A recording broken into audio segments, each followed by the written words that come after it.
Welcome to The Explainer, where we turn sources into understanding. All right, today we are plugging in and turning it all the way up for the sequel we've been waiting decades for, Spinal Tap 2, The End Continues. You know, for over 40 years, this one line, it was everything. It defined the peak of rock mockumentaries. The original This Is Spinal Tap was just pitch perfect, creating a whole genre with its sharp humor and this incredible chaotic energy. So flash forward 41 years, and believe it or not, Spinal Tap is back. David, Nigel, and Derek are all getting back together for one last gig. But the real question, the one everyone's asking, is can they still crank it up? Okay, so why a sequel now? You might think, oh, it's just nostalgia, right? But the real story behind this reunion, well, it wasn't exactly a creative spark. It was contractual.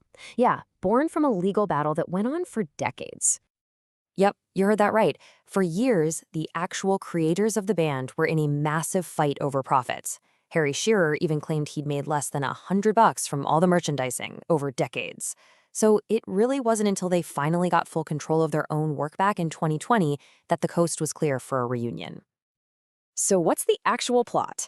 What on earth could possibly bring England's loudest and, let's be honest now, oldest band back to the stage, especially after not even speaking for 15 years? And here is the real kicker. They are not reuniting for the love of the music. They're legally obligated to. It turns out their late manager, the legendary Ian Faith, left a contract for his daughter that demands one last show. It's literally forcing them out of retirement. And wow, this just shows you how far the mighty have fallen, doesn't it? The rock gods we all remember are, well, they're living very different lives now. David St. Hubbins is composing on hold music. Nigel is running a shop that sells cheese and guitars, an interesting combo. And Derek Smalls, he's the curator of a glue museum. You just can't make this stuff up. So the big question is, how did this whole forced reunion actually play out? Did people love it? Did it fall completely flat with critics and fans? Let's get into the reactions. So, on Metacritic, the film got a 60 out of 100. And if you're not familiar, that score basically means mixed or average. So, not a total train wreck, but it's definitely not getting the universal acclaim that the original got. Not by a long shot. And you can really see that split right here in the reviews. On one side, you have Screen Daily calling it a gentle swan song, basically saying it was nice and polished, but it was missing that sharp, biting wit of the first one. On the other hand, the Taipei Times was just brutal, saying it barely registers at 4 and was a downer that leaned way too hard on old jokes. Ouch. But here's what's really interesting. It's not just the critics. The fan base is all over the place, too. Based on what we saw in some Reddit discussions, feelings are split pretty evenly between positive and mixed, with a pretty vocal group who were just outright negative about it. So you have one camp, kind of like Reddit user Taco Skins here, who went in with their expectations in check and found it pretty enjoyable, even if it was flawed. They just saw it as a solid follow-up and a welcome chance to see these characters again. But then you have the other side, folks like user Runny Discharge, who felt it was just desperate nostalgia. Their argument is that the movie forgot a huge part of the original joke. Spinal Tap was supposed to be kind of a mediocre, ridiculous band.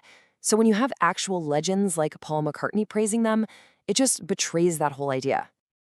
And really, this whole division, whether you're a critic or a fan, seems to boil down to one central thing: the sequel's dramatic shift in tone from the original cult classic. A word you see pop up in review after review is swan song.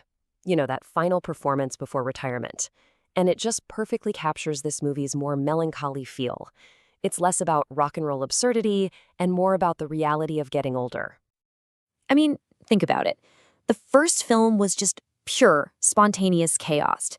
This one is way gentler. It's more self-aware. The comedy is now kind of tinged with the aches and pains of getting older, exploring mortality and legacy. I mean, one of the new songs is literally called Rocking in the Urn. For some people, this added a really poignant depth. For others, it just wasn't as funny. So where does that leave us? Can a sequel that's 41 years in the making ever truly live up to the legend? Let's break down the highs and the lows. A definite high point for almost everybody was the cameos. Seeing real rock legends like Paul McCartney and Elton John totally get in on the joke was just brilliant. McCartney's deadpan delivery when he called Big Bottom almost literature, that was a moment of pure gold that felt like it came right out of the original film. However, on the flip side, a lot of critics and fans felt like some of the new gags were just desperate. A recurring bit where Derek Smalls gets a glue bottle stuck up his nose was the main example people pointed to. It just felt like forced physical comedy that was missing the clever, light-footed wit that made the first film so iconic. And so in the end, the return of Spinal Tap leaves us with a question that really applies to so many legacy sequels these days. It wasn't the groundbreaking classic the original was, but it was a chance to see old friends one last time. So for a film this beloved, is a gentler, flawed echo better than just nothing at all? That's something every fan is going to have to decide for themselves.